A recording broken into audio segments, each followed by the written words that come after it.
यहाँ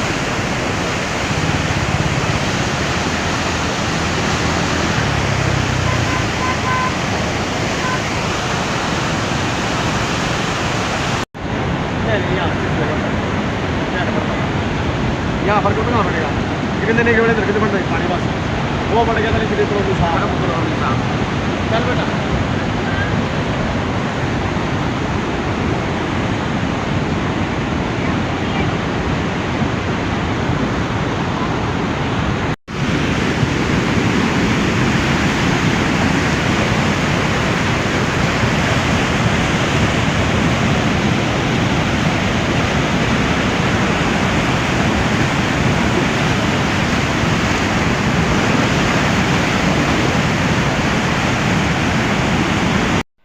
नमस्कार दोस्तों, काफ़ी समय बाद आया हूं मैं और भारी दर्शकों की डिमांड के बाद ये मैं वीडियो बना रहा हूं। जैसे कि कुछ झलकियां आपने देखी जो कुल्लू मनाली में फ्लड आया है।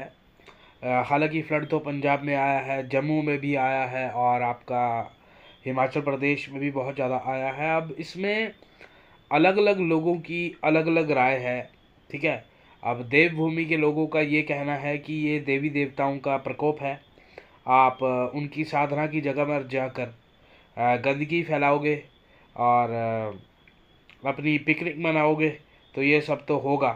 तो इन सारी बातों से हमें सीखने को ये मिलता है ना कि अब इंसानों को सेल्फ रियलाइजेशन हो रहा है। लेकिन बड़े दुख की बात ये है, इन सारी घटनाओं के बाद 4 दिन बाद लोग सब भूल जाते हैं और फिर वही सब कुछ चालू होने लग जाता है। और दोस्तों, पिछले दिनों मणिमहेश की खबर आई कि वहाँ पर भी लोगों ने बहुत गंदगी फैलाई, है ना। और उसके परिणाम स्वरूप वहाँ पर आपने देखा जो त्रासदी हुई है, वो अभी कोई भी न्यूज़ चैनल नहीं दिखा पा रहा है, क्योंकि वहाँ पर इतनी ज़्यादा डेथ्स हुई है ना कि आप गिनती भूल जाओगे। वहाँ सबसे ज़्यादा, अगर इस टाइम सबसे ज़्यादा प्रकोप झेलना पड़ा है कि कहीं पर, तो वो मणिमहेश यात्रा में गए श्रद्धालुओं का है। हालांकि पूरी तरह से न्यूज़ दिखाई नहीं जा रही है ताकि लोग डर ना जाए। और साथ ही पंजाब से कई आई हैं वीडियोस और वहाँ के लोग भी एक दूसरे का सहयोग कर रहे हैं, हाँ। लेकिन आज मैं बात करूँगा कि कुल्लू मनाली जो आई फ्लड आया, जिसमें मैं आपको जो एरिया दिखा रहा हूँ वो डिस्ट्रिक्ट कुल्लू के हैं। डिस्ट्रिक्ट कुल्लू में रामशिला और अपना पतलीकुल के जो ये वीडियोस आप देख रहे हो ना फ्लड के, ये मेरी आंखों देखी है वीडियो। और मैंने ऐसा भीषण अपने जीवन में फ्लड आज से पहले नहीं देखा। हालांकि पतलीकुल में कोई भी नहीं मरा, लेकिन कुल्लू वाले एरिए में लैंडस्लाइड भी हुई, उससे लोग मरे। और ये जो बिल्डिंगें गिरी, इसकी वजह से भी लोग मरे हैं उसके अंदर। तो दोस्तों, इन सब की वजह देवी देवता का आप प्रकोप कह लें, इंसान का दरिया के रास्ते में जाकर भवन निर्माण करना कह ले, और बुरे काम कह ले, ठीक है। ये सब एक तरफ है, ये तो है ही है। लेकिन मेरे जहन में जो एक चीज़ है वो है कि प्रकृति भी अपना संतुलन बनाती है। प्रकृति भी अपना संतुलन बनाती है। अब जैसे फ्लड में लकड़ी आई होती है, कूड़ा आया होता है, कबाड़ आया होता है, तो फ्लड एक मौका देता है रोजगार के लिए भी। आप कहीं पर भी फ्लड देखेंगे, उसके बाद लकड़ियाँ इकट्ठी करती हैं लोग, वो बेचते हैं। उसमें लोहा आता है कबाड़ियों को, वो जाता है। और अगर कबाड़ियों से पूछे ना कि मतलब कि फ्लड का क्या असर है, तो वो उल्टा खुश होते हैं। उनको पता है कई सारी चीज़ें बहकर आएंगी, उनके काम की आएंगी, उनका बिजनेस बढ़ेगा। तो हर चीज़ का पॉजिटिव और नेगेटिव इम्पैक्ट होता है। लेकिन हम यही नहीं चाहते हैं कि फ्लड आए, लेकिन हर चीज़ को नेगेटिविटी के हिसाब से देखना भी आप बंद कर देना। ये परिवर्तन ये प्रकृति का है।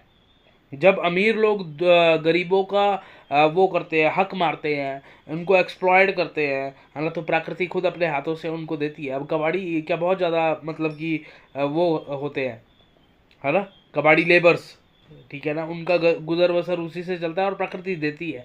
प्रकृति का नियम है ये। क्योंकि अमीर को जितना मर्जी दे दो, वो कभी सेटिस्फाई नहीं होगा, और गरीब सिर्फ अपने खाने के लिए काम करेगा, उसको ज़्यादा कोई लेना देना नहीं है। तो ये भी बात है।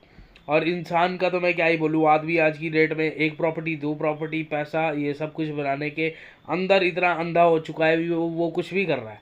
वो शक्तियों से भी नहीं डर रहा है। हालांकि ये चेतावनी है, ये पूरी तरह से प्रलय नहीं है, ये चेतावनी है, लेकिन अभी भी इंसान नहीं डर रहा है और इसके परिणाम और ज़्यादा घातक हो सकते हैं अगर हम समय रहे ना सके। लेकिन अंत में आपको मैं यही बात बोलूँगा कि अपने आस पास जो भी आपको दीन दुखी दिखे उनकी मदद ज़रूर करें, अपने कर्मों का ध्यान रखें। ये सब कर्मों का फल है जो हमें किसी न किसी तरह से भुगतना पड़ता है। कर्मों का अपना ध्यान रखें। और दोस्तों, बाढ़ से प्रभावित लोगों के लिए आप ज़रूर दान करें।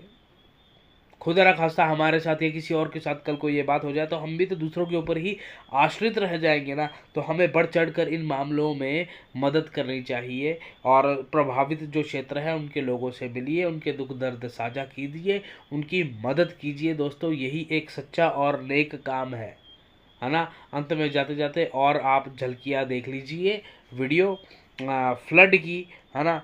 और पानी का बहाव इतना ज़्यादा था कि पानी अपने पूरे विकराल रूप में था, मैं क्या बताऊँ आपको।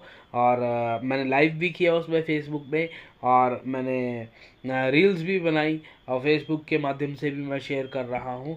तो आप देख लीजिए। और ये सबक है हम सब के लिए, पूरी मानव जाति के लिए, कि प्रकृति के साथ छेड़छाड़ किसी भी प्रकार का हम ना करें, है ना। लोगों का आपसी भाईचारा बना कर रखें और प्यार और सौहार्द बना कर रखें।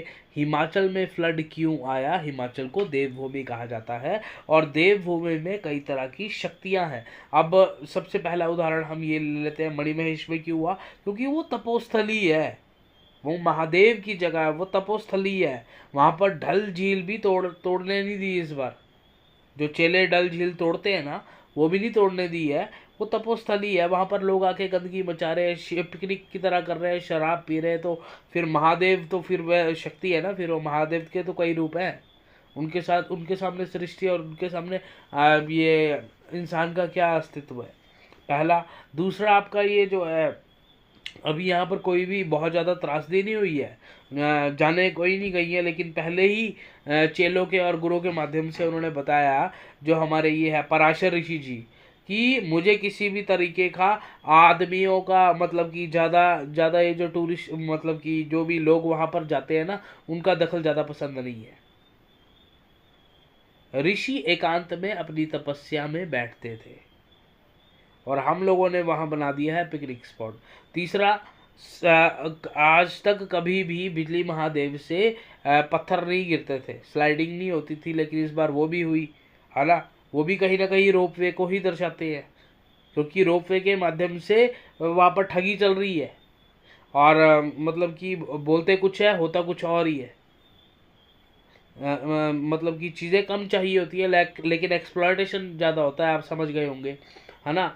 और पराशर ऋषि ने भी यही कहा, बिल्ली महादेव जी ने भी यही कहा, मणिमहेश में है आपका, ठीक है। और मनाली में लेकर मनाली से कुल्लू तक जो तबाही ब्यास नदी ने मचाई है, वो भी इसका जीता जाता उदाहरण है। मानव को कई तरीके से चेतावनियाँ प्रकृति के माध्यम से प्रभु देते हैं। वक्त रहते सुधर जाए तो ठीक है ना। और लोग इसी बीच देवताओं के पास गए गुहार लगाने। कमरूनाथ जी ने आश्वासन दिया कि अब बारिश होगी, बट मूसलाधार नहीं होगी। लास्ट में हमें जाना वहीं पर है, तो क्यों ना हम अपने कर्म ही अच्छे सुधार लें, ताकि ये सारी चीज़ें फिर से ना हों। और हमारे स्थानीय देवते भी हैं, स्थानीय देवता जो दशहरे में बहुत बड़ा रोल प्ले करते हैं, हमारे नाग धुम्बल जी। कोई पर उनको मतलब कि किसी उसके मोहताज नहीं है पहचान के, वो उनको पूरी दुनिया, मतलब कि बहुत उनकी पावर है, जानते हैं। और उन्होंने भी ये आश्वासन दिया कि पहले की तरह मूसलाधार बारिश नहीं होगी। तो एंड में हम इन्हीं लोगों के पास जाते हैं, इन्हीं देवताओं के पास जाते हैं और यही हमारी रक्षा करते हैं। हमसे कोई भूल चूक हो जाए तो फिर मैं सभी की तरफ से मैं माफ़ी मांगता हूँ। और इस त्रासदी में एक दूसरे के साथ खड़े हो, बल्कि एक दूसरे का मजाक आप बिल्कुल भी ना उड़ाए, क्योंकि आज किसी और की बारी है, हो सकता है कल आपकी बारी हो। तो एक दूसरे का सहयोग करें, देव नीति को माने, राजनीति में इतने ज़्यादा अंधे ना हो। धन्यवाद दोस्तों, जय हिंद।